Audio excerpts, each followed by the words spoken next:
آپ کی اگر فاؤنڈیشن سالڈ نہیں، what you have already learned. السلام علیکم ناظرین، آج قانون دان کے ساتھ میں ہوں سلمان احمد مان۔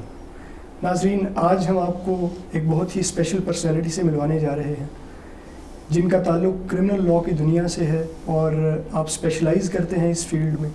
آپ کے والد محترم ہائی کورٹ کے جج رہے اور ان کے بعد ان کے فرزند بھی ان کے نام کو روشن کر رہے ہیں۔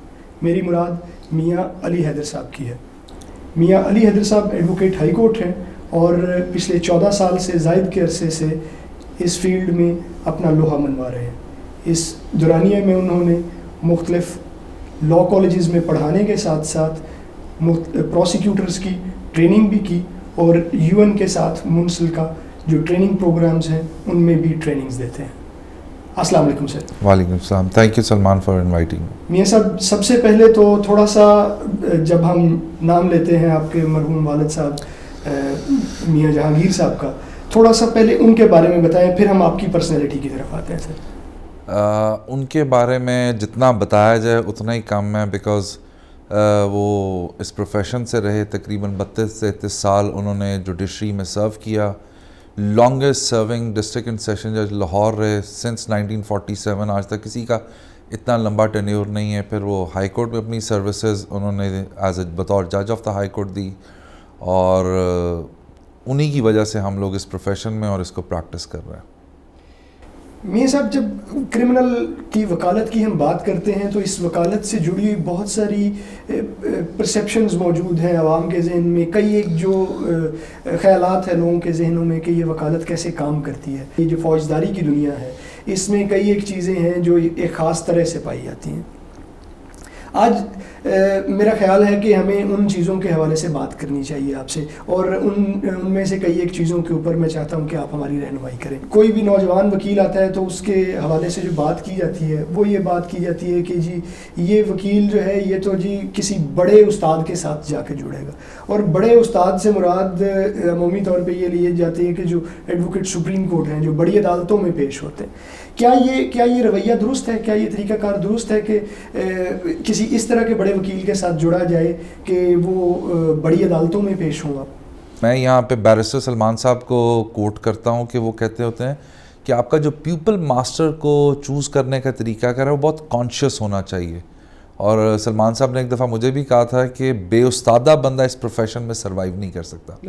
اب جب آپ استاد کی بات کریں گے بالخصوص فوجداری وکالت میں، تو وہ کنٹینجنٹ نہیں ہو سکتا کہ وہ ایڈوکیٹ سپریم کورٹ ہو۔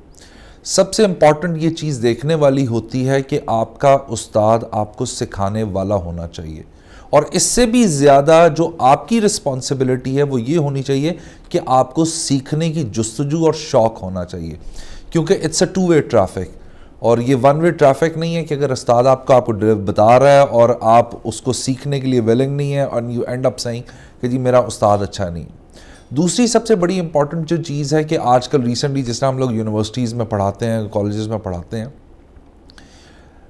زیادہ تر لوگوں کا کنسرن اور فوکس اس بات کے اوپر ہوتا ہے کہ بہت کمفرٹیبل سا ایٹماسفیئر ہو فرمز کے اندر، آفیسز کے اندر، ہم ہائی کورٹ سپریم کورٹ کی پریکٹس کریں اور اسی طرح اپنے پروفیشن کو لے کے چلیں۔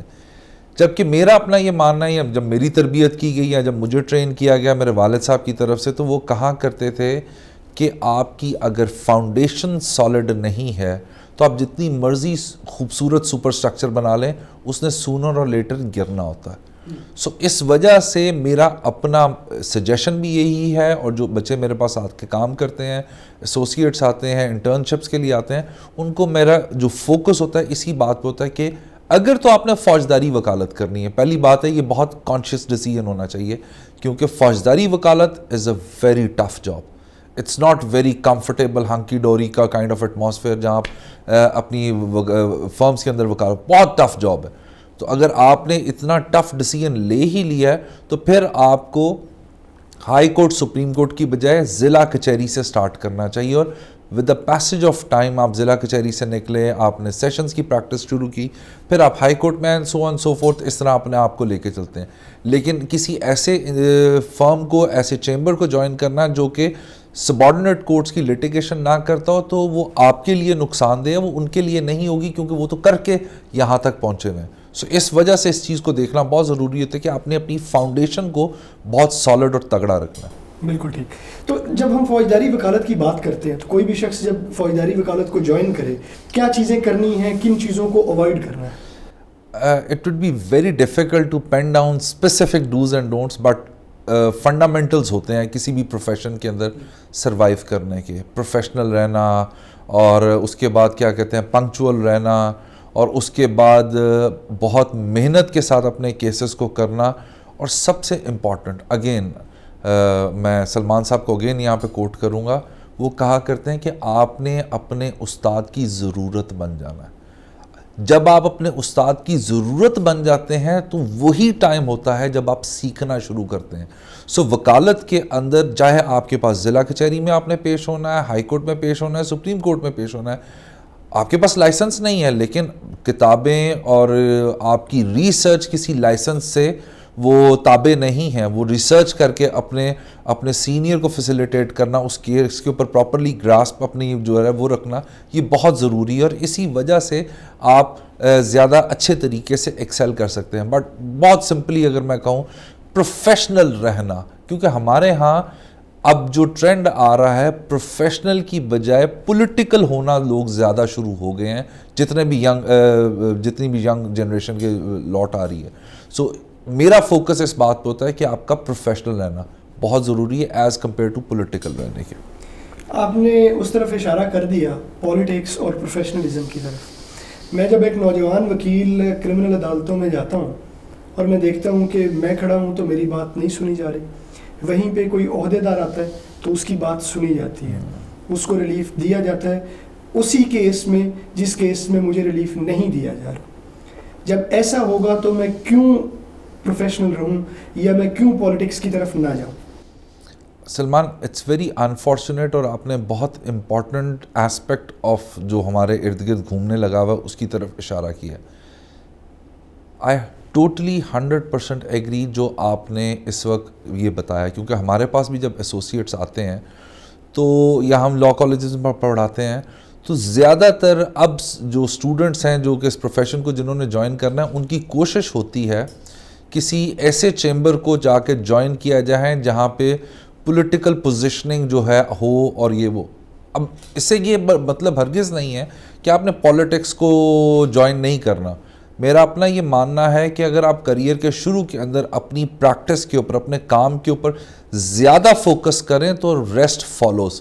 تو سیاست آئی جاتی ہے اور بالکل ہونی بھی چاہیے, یہ نہیں ہم لوگ ساتھ رہتے ہیں اور ہونی بھی چاہیے. But the most important thing is کہ یہ جو ایک غلط پریکٹس اسٹیبلش ہو چکی ہوئی ہے کہ اگر ایک ینگسٹر بڑی محنت کے ساتھ کیس لاز تیار کر کے اور بڑی محنت کے ساتھ جاں فشانی کے ساتھ کورٹ کے اندر بہت اچھے طریقے سے آرگیومنٹ کرتا ہے اور اس کے بعد وہ ججمنٹس بھی دیتا ہے سپیریئر کورٹس کی, اور اس کے بعد اس کی بیل یا اس کی کوئی بھی جو پٹیشن ہوتی ہے اس کو اس بات پہ ڈسمس کر دیا جاتا ہے facts and circumstances varies from the facts and circumstances of the case presented. تو اس کو کافی ڈس اپوائنٹمنٹ ہوتی ہے. اور اسی طرح کی پروپوزیشن کے اندر کسی عہدیدار کو اگر ایکسٹرا آرڈنری ریلیف دے دیا جاتا ہے اور ملتا بھی ہے, سو یہ چیز دیکھنے والی ہے دونوں سائڈ سے کہ جج صاحبان بھی وہی ہیں جو میرے ریلیف کو ڈینائی کر رہے ہیں اور وہی جج صاحب ویسا ہی ریلیف کسی اور کو بھی دے رہے ہیں. ہم لوگ مصلحتاً اس بات کو شاید ڈسکس نہ کرتے ہوں, نہ کریں, لیکن یہ ایک ہارڈ ریالٹی ہے جس سے آپ کا ینگسٹر بھی سفر کر رہا ہے اور جس سے آپ کا ایک پیور پروفیشنل بھی سفر کر رہا ہے. اور ہر بندہ جو اس پروفیشن کے اندر اس کی یہ نالج میں ہے, ہی نوز کہ یار میں if I am doing this case مجھے تو ریلیف نہیں ملنا, تو کیوں نہ میں اس میں سے ایکسیس فیس مانگ لوں, اس کو میں کسی عہدیدار کے ساتھ شیئر کر لوں اور اسے کہوں تم یہ کام کروا دو. یہ وکالت نہیں ہے, this is not practice. I never believe on that. But میرا اس پہ یقین نہ رکھنا ڈز اٹ مین کہ it's not happening, it is happening, everyone knows about it. اور یہ دونوں سائڈ سے دیکھنا پڑے گا کہ اس قسم کی چیزوں کو کیسے ختم کیا جائے اور کس طرح ختم کیا جائے. صحیح. سو اس کے ساتھ ہی جڑی ایک اور جو پریکٹس آپ کہہ لیجئے, پالیسی میٹرز کہہ لیجئے, جو عمومی طور پہ اسٹیبلش ہیں, کوئی اس کے اوپر ریٹن چیزیں موجود نہیں ہیں, لیکن جب ہم کہتے ہیں کہ یہ جرم ہے، یہ دفعات ہیں، اس کی بیل اس کورٹ نے نہیں دینی، وہ پہلے ہی ڈٹرمنٹ ہو، مثلاً کہ چیک ڈس آنر یہ اماؤنٹ ہے تو یہاں تک تو یہ کورٹ ڈیل کرے گی، اس سے اوپر کا یہ کورٹ ڈیل نہیں کرے گی، وہ بیل جو ہے وہ ڈینائی ہی ہوگی، فیکٹس دیکھے ہی نہیں جائیں گے. اسی طرح 9C کا مقدمہ ہے، نیچے والی کورٹ فیکٹس دیکھے گی نہیں، بیل ڈینائی ہی کرنی ہے. اسی طرح دیگر اور جرائم جو جنرل ہمارے پاکستان پینل کوڈ کے جو جرائم ہیں ان میں بھی مخصوص جرائم کہ یہ جرم ہے، یہ یہاں تک تو بیل دی جائے گی، اس سے اوپر بیل نہیں دی جائے گی، اس کے لیے آپ کو ہائی کورٹ ہی جانا پڑے گا. کیا یہ اوپر والی کورٹس کے اوپر برڈن بلڈ نہیں کرتا؟ اس کے ساتھ ساتھ کیا یہ جو ان ریٹن پریکٹسز فالو کی جا رہی ہیں، یہ ان کا کیا امپیکٹ کیا ہے ہماری جورسپروڈنس کے اوپر؟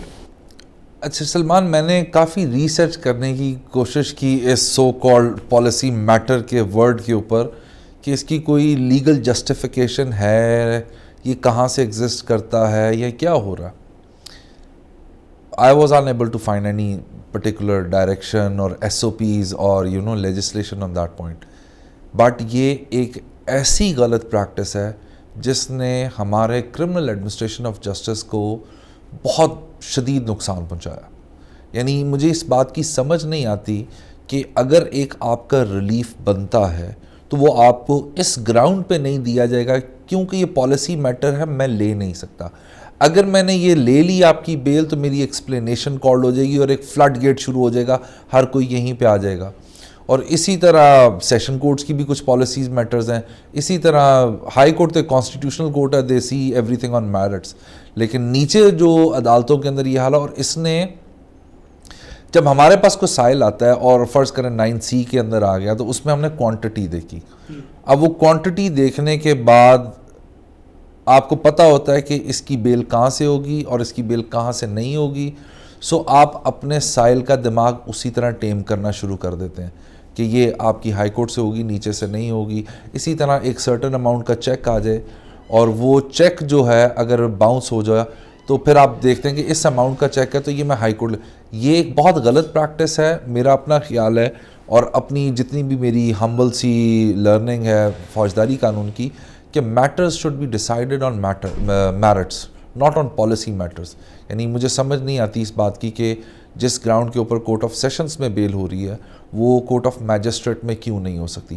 بٹ یہ ایک انفارچونیٹ پریکٹسز ہیں، ان ریٹن پریکٹسز ہیں اور یہ ہونے لگی ہوئی ہیں اور جس کا بہت زیادہ نقصان ہوتا ہے اسپیشلی جو ینگسٹر ہے آپ کا، کیونکہ اس کے پاس تو بڑے ہائی پروفائل کیسز نہیں آتے، اس کے پاس اسی قسم کے پیٹی میٹرز آتے ہیں اور ان کو جب پیٹی میٹرز کو ڈسکارڈ کر دیا جاتا ہے on the basis of policy matters.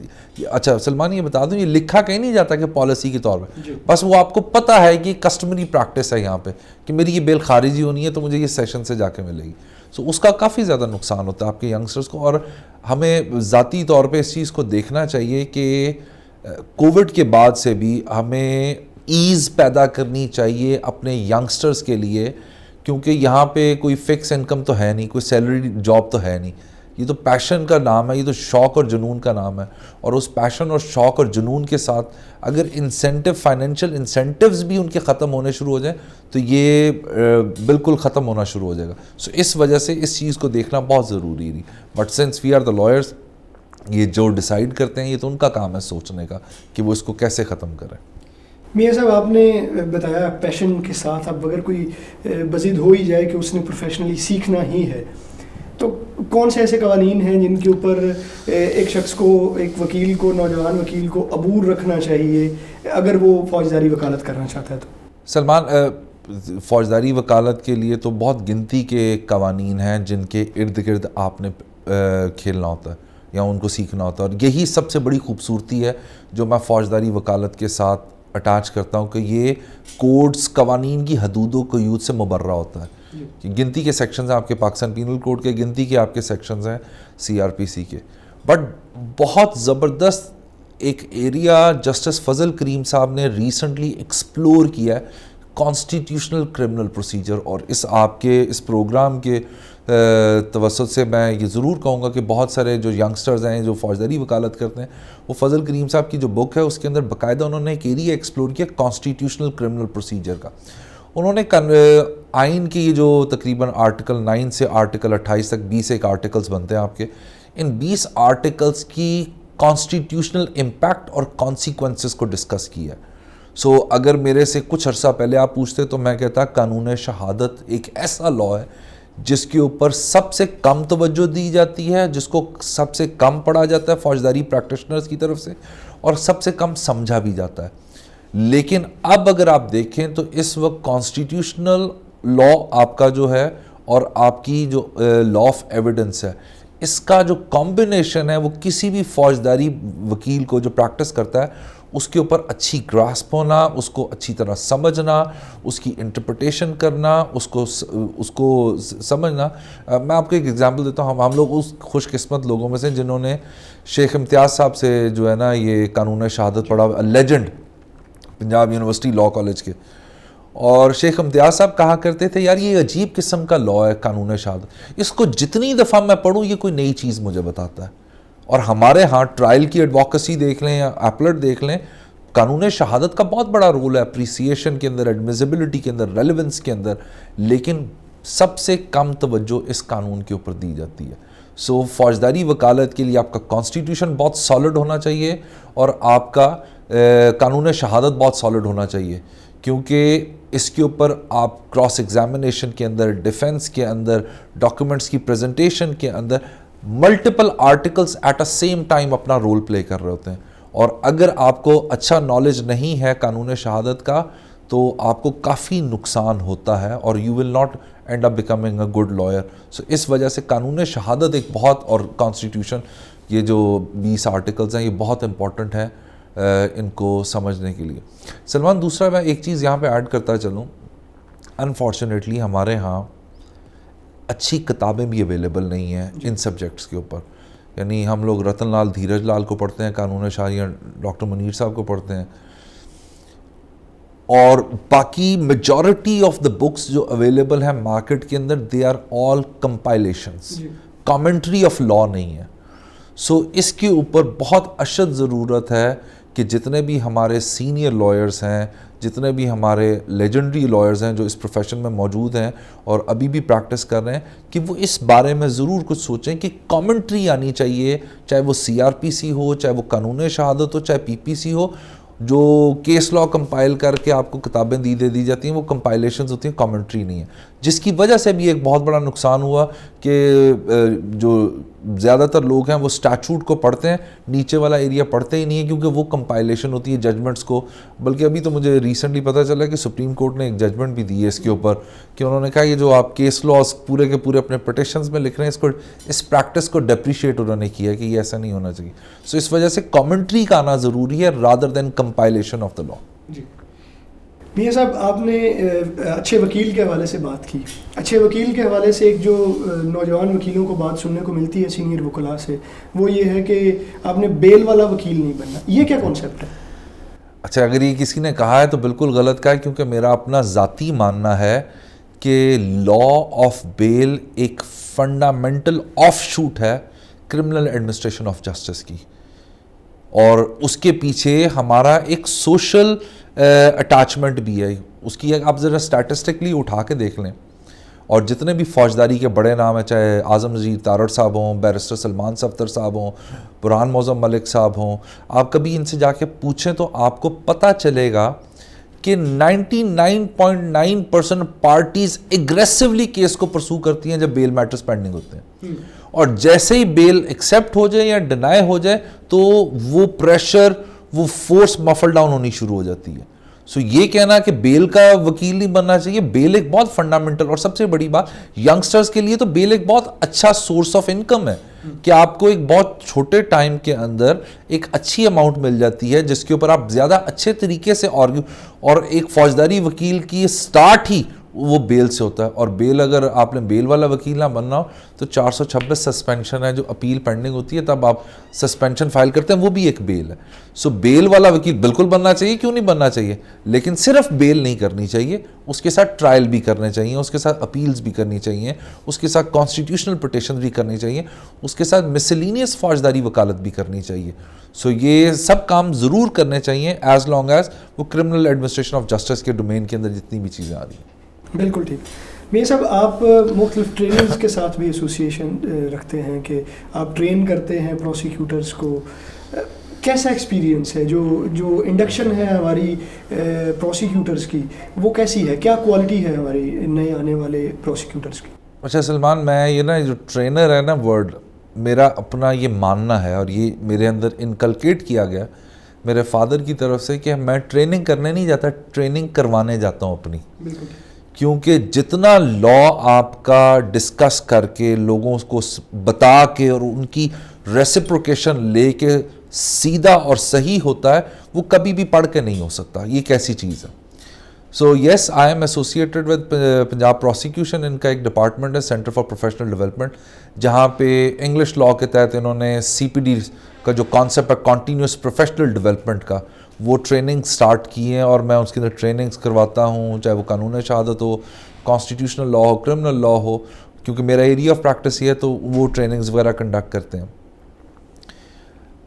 میرا اپنا ایک ماننا ریسنٹلی ڈیولپ ہوا کہ ایک کینیڈا کا بچہ ہے, 16 سال کا ہے, ہی از اے پی ایچ ڈی اسکالر. اس نے ایک نئی تھیوری دی ہے, ہی از آٹسٹک بیسکلی. اس نے ایک نئی تھیوری دی ہے کہ you will never learn until and unless you are willing to unlearn what you have already learned. کہ آپ زندگی میں کبھی نہیں سیکھ سکتے جب تک کہ جو کچھ آپ نے سیکھا ہوا ہے اس کو آپ بھلا نہ دیں نئی چیز سیکھنے کے لیے. یہ ہے basically continuous professional development. No matter آپ جتنے اچھے مرضی فوجداری وکیل ہوں, لیکن یہ ٹریننگ سے گزرنے سے کے بعد آپ کو یہ پتہ چلتا ہے کہ یار یہ چیزیں میرے اندر کمیاں ہیں جن کو میں نے ٹھیک کرنا ہے, اور پھر آپ انٹینشلی کانشیسلی ان چیزوں کو ٹھیک کرتے ہوئے چلے جاتے ہیں. سو بیسکلی یہ سارا کا سارا جو ماڈل ہے وہ اسی کے اوپر ہے کہ آپ نے کنٹینیوس پروفیشنل ڈیولپمنٹ. اور آپ دیکھ لیں کہ جوڈیشل اکیڈمی میں ججز کی ٹریننگ ہو رہی ہوتی ہے, پنجاب بار کاؤنسل نے بہت امپورٹنٹ رول پلے کیا, انہوں نے لائرس کی ٹریننگز وغیرہ سٹارٹ کی. سو یہ ایک بہت اچھا سٹیپ ہے اور بہت اچھے طریقے سے ہوتا چلا جا رہا ہے. اس کی سب سے بڑی وجہ یہ بھی ہے کہ ہمارے ہاں ان ٹریننگز کے اوپر یا ان کی امپورٹنس اس وجہ سے بھی بڑھ گئی کہ انفارچونیٹلی لا فرمز کے اندر, چیمبرز کے اندر اس طرح سکھایا نہیں جاتا, جس کی وجہ سے بار کاؤنسل نے یہ ٹاسک لے لیا, پروسیکیوشن نے اپنے پروسیکیوٹرز کو ٹرین کرنے کے لیے لے لیا, ججز نے اپنے ججز کو ٹرین کرنے کے لیے لے لیا. But at the end of the day فائدہ ہمارے پروفیشن کا ہی ہو رہا ہے, اور یہ ہونی بھی چاہیے اور یہ بہت اچھے طریقے سے کنڈکٹ ہو رہی ہیں. بلکہ ابھی ریسنٹلی میں نے تقریباً 1.5-2 سال سے United nations office of drug and crime وہ پاکستان کے اندر پروسیکیوشن اور پولیس کی ٹریننگز کروا رہے ہیں, جو کہ بہت زبردست قسم کی انہوں نے ڈیزائن کی ہوئی ہیں پولیس اور پروسیکیوشن کی ٹریننگ, کیونکہ they are the main stakeholders when it comes to the prosecution, جو کہ وکٹم یا کمپلیننٹ کو یا اسٹیٹ کو ریپرزینٹ کرنا ہے, کیونکہ ایک نے ایویڈنس کلیکشن کرنی ہے, دوسرے نے ایویڈنس پریزنٹ کرنی ہے کورٹ آف لا کے اندر. سو ان دونوں کا کمبائن لائزون کر کے یہ جو ٹریننگز کروا رہے ہیں they are very good, very good. آپ نے ایویڈنس کی بات کر دی, اور ایویڈنس کے حوالے سے ہی جو ہمارے ہاں جو ایویڈنس کلیکشن کے جو ماڈرن میکانزمز ہیں ان سے کیا آپ سیٹسفائیڈ ہیں؟ جو فرینزک ایجنسی جو کام کر رہی ہے, کیا اس کی جو ورکنگ ہے اس سے آپ سیٹسفائیڈ ہیں؟ سر پی ایف ایس جو ہے نا, فارچونیٹلی باقی تمام صوبوں سے میں کمپیریزن کبھی بھی نہیں کروں گا دنیا کے ساتھ, باقی تمام صوبوں سے بہت اچھی کام کرنے لگی ہوئی جو پنجاب فورینزک سائنس اتھارٹی ہے. اور جو آفیسرز وہاں پہ تعینات ہیں یا جو ان کے ٹریننگ کے میتھڈز ہیں وہ بہت اچھا رول پلے کیا. آپ نے ابھی ریسنٹلی ایک بڑا ہائی پروفائل اسلام آباد والا کیس ہے جس کے اندر پی ایف ایس اے کے جو آفیسرز ہی تھے انہوں نے جا کے وہاں پہ ایویڈنس کلیکشن اور یہ وہ سارا کچھ کیا. سو باقی صوبوں کی نسبت بہت بہتر کام کر رہی ہے. یس, اس کو بہتر ہونا چاہیے, انٹرنیشنل سٹینڈرڈز پہ جانا چاہیے, اور جو کہ انشاءاللہ تعالی یہ جائے گی بھی صحیح, لیکن یہ باقی صوبوں کی نسبت آپ کی جو فورینسک سائنس اتھارٹی بہت اچھا کام کر رہی ہے. میاں صاحب یہ فورینسک سائنس ایجنسی کی بات ہو گئی, ٹریننگز کی بات ہو گئی, اب آپ مستقبل کیا دیکھ رہے ہیں کہ فوجداری وکالت جو ہے, جو پچھلا ٹائم تھوڑا گزرا ہے اس میں ہم نے تو ڈیٹیریوریشن ہوتے دیکھی ہے, کیا کوئی ہوپ نظر آ رہی ہے آپ کو؟ اچھا, one should be hopeful always. کوئی سائڈسٹک بندہ ہی ہوگا جو کہے گا کہ ہوپ نہیں ہے. یس, آپ کو ہوپ فل ہونا چاہیے, لیکن ہوپ فل کے ساتھ ساتھ جو ہمارے اوپر کا ٹیئر ہے, جو ہمارے سے سینئرز ہیں, ہم لوگ ہو گئے, ایٹ لیسٹ ہم لوگوں کو کوشش پوری کرنی چاہیے کہ جو ینگسٹرز آ رہے ہیں ان کو ڈلیور ضرور کریں, ان کو ٹرین ضرور کریں. آپ کے پاس آفیسز میں, اگر آفیسز میں, آپ کی فرمز میں, آپ کے چیمبرز میں آتے ہیں تو آپ کی ان کی ٹریننگ کے اوپر فوکس ہونا چاہیے رادر دین ان کی کہ آپ ان کو پولیٹیکل بینیفٹس کے لیے جو ہے نا وہ فائدے اٹھائیں. سو اس وجہ سے آئی ایم ویری ہوپ فل, کیونکہ بہت سارے لاء کالجز ہیں جہاں سے بہت اچھے بچے پروڈیوس ہوتے ہیں, اور وہ یعنی جو بندہ شوق سے اس پروفیشن میں آیا ہو تو وہ کہتے ہیں کہ اب استاد بننے کے بعد اتنا تو پتہ چل گیا ہے کہ اس کی شکل کا سپاک ہی اور ہوتا ہے جو شوق سے اس پروفیشن میں, جو برائے مجبوری آیا ہو یا کسی کی خواہش کے اوپر آیا ہو تو اس کی شکل سے پتہ چل جاتا ہے کہ ہی is not all in it. سو وکالت ایک ایسی چیز ہے, آپ کے پاس کوئی ایسا پروفیشن نہیں ہے جس کے اندر گیلری پلے کا اتنا اچھا موقع ملتا ہو, اور گیلری پلے بھی ان کے سامنے ہے کہ جو آپ سے بہتر ہیں, ججز آپ سے پڑھے لکھے, پیچھے آپ کے جو 20 25 30 ججز بیٹھے, وہ لائرز بیٹھے ہوئے, وہ آپ سے سینئر. سو آپ کی اسکل کی امپرووائزیشن اور امپروومنٹ ان اچھے لوگوں کے سامنے ہو رہی ہوتی ہے, اور پبلک ڈیمانسٹریشن ہے اس کی.